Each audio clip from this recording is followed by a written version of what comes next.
अच्छा, आज से हम नया चैप्टर स्टार्ट करते हैं। उसका पहला जो आर्टिकल है वो है work done by a constant force. Work done by a constant force. तो वर्क को हम डिफाइन करते हैं कि when a force acts on a body and displaces it through a certain distance it is said to do work. यानी जब कोई force जो है वो किसी बॉडी पर एक्ट करती है और उसको डिस्प्लेस करती है तो हम कहते हैं कि उस फोर्स ने जो है वो वर्क परफॉर्म किया है। तो यानी अगर ये जो है एक बॉडी है, let us consider a body, let a force F acts on it and displaces it through a distance S। ये एक फोर्स F है, उसने जो है इस बॉडी को डिस्प्लेस किया है यहाँ से यहाँ तक, और ये डिस्प्लेसमेंट जो है ये S के बराबर है। तो अब इस सूरत में वर्क को हम डिफाइन करते हैं कि work is equal to the magnitude of to the product of the magnitude of force and displacement. तो वर्क बराबर हो जाएगा F इंटू S के। Now if the force F makes an angle theta with the direction of motion, यानी अगर यह सूरत हो कि अगर ये फोर्स जो है अब अगर कोई एंगल बना रही है, ये F फोर्स है and let it makes an angle theta with displacement. जिस तरह कि किसी ब्लॉक के साथ हमने ये रस्सी को बांध दिया है, ये फोर्स है और इसको हम डिस्प्लेस करते हैं, इसको यहाँ से यहाँ तक ले आते हैं, डिस्प्लेसमेंट जो है ये S तय हुआ है।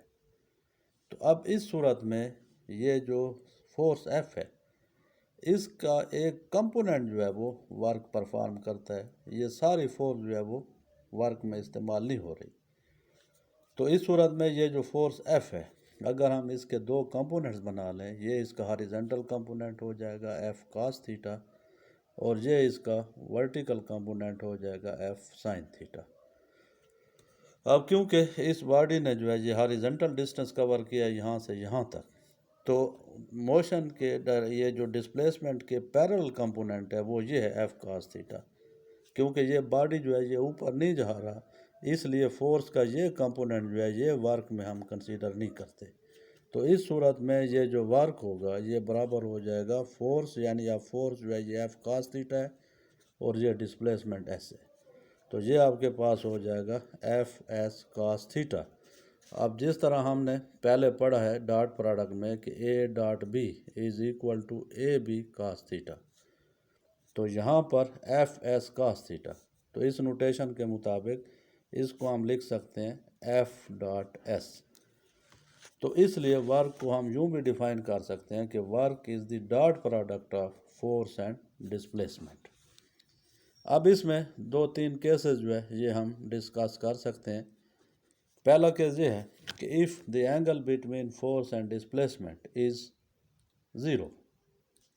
जिस तरह कि ये इस केस में आप देखें कि ये फोर्स है, ये डिस्प्लेसमेंट है, ये दोनों जो है ये एक ही डायरेक्शन में है, एक ही सीमत में है, तो लिहाजा इनके दरमियान एंगल जो होता है वो ज़ीरो होता है। तो अब ये वर्क क्योंकि बराबर होता है F S cos थीटा, तो F S cos ज़ीरो और cos ज़ीरो बराबर होता है 1 के, तो ये बराबर हो जाएगा F S।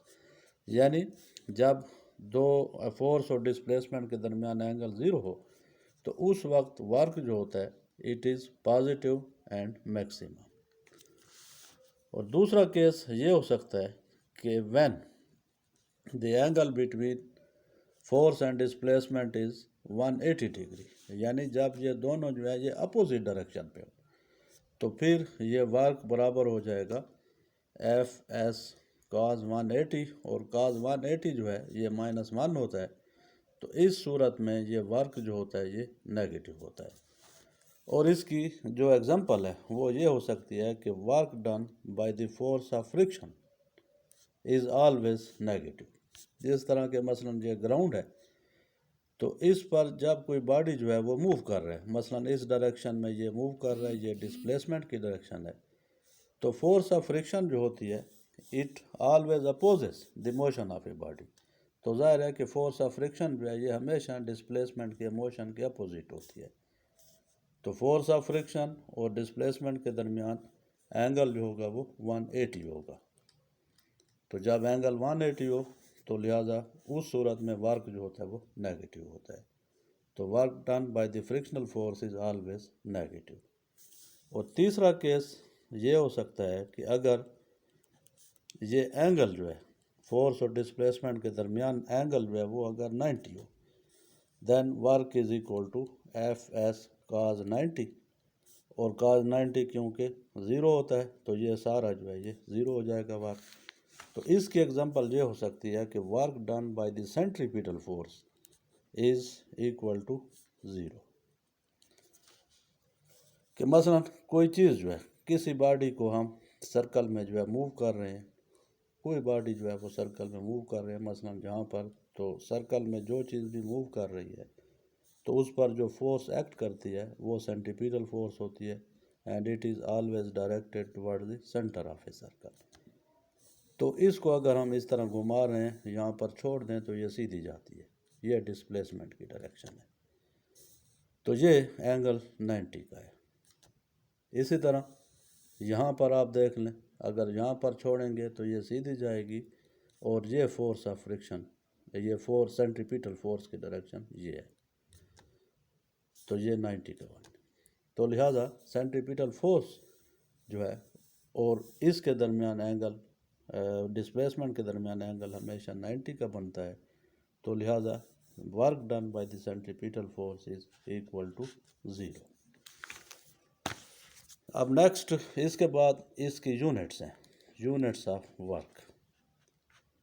तो सिस्टम इंटरनेशनल में in SI units unit of work is called newton metre, या इसको हम कहते हैं जूल। तो क्योंकि वर्क जो है that is equal to force into distance, तो फोर्स की यूनिट जो है वो न्यूटन होती है और डिस्प्लेसमेंट की यूनिट है मीटर।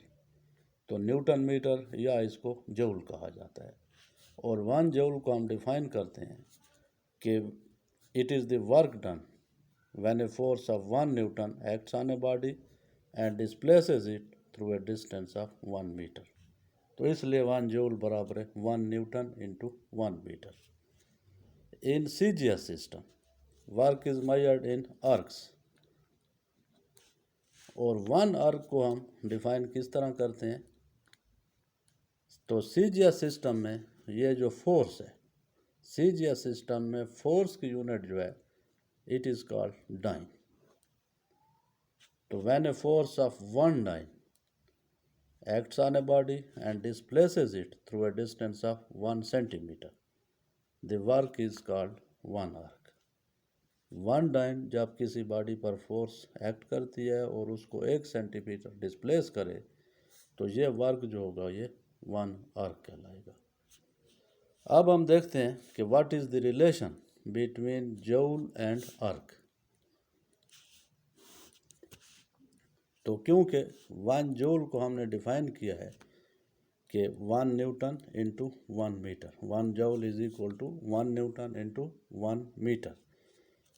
अब 1 न्यूटन जो है ये देखें कि according to second law of motion F is equal to ma।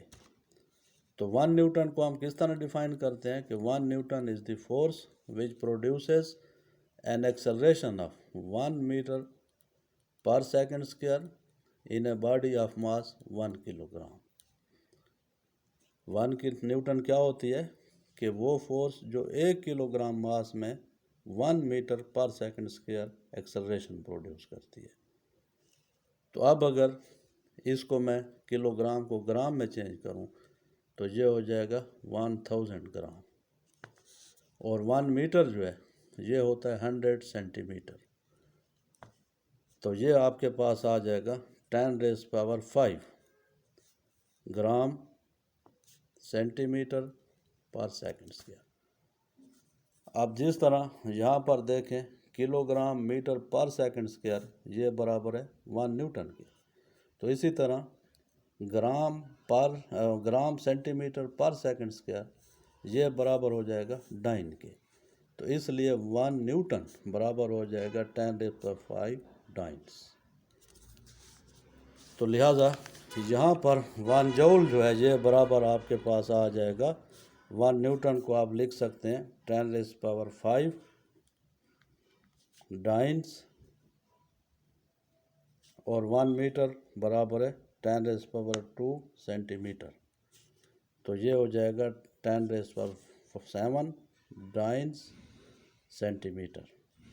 और डाइन सेंटीमीटर ये अभी हमने लिखा है कि ये अर्ग होता है, तो लिहाजा 1 जूल बराबर हो जाएगा 10⁷ अर्ग्स। ये है रिलेशन बिटवीन जूल एंड अर्ग।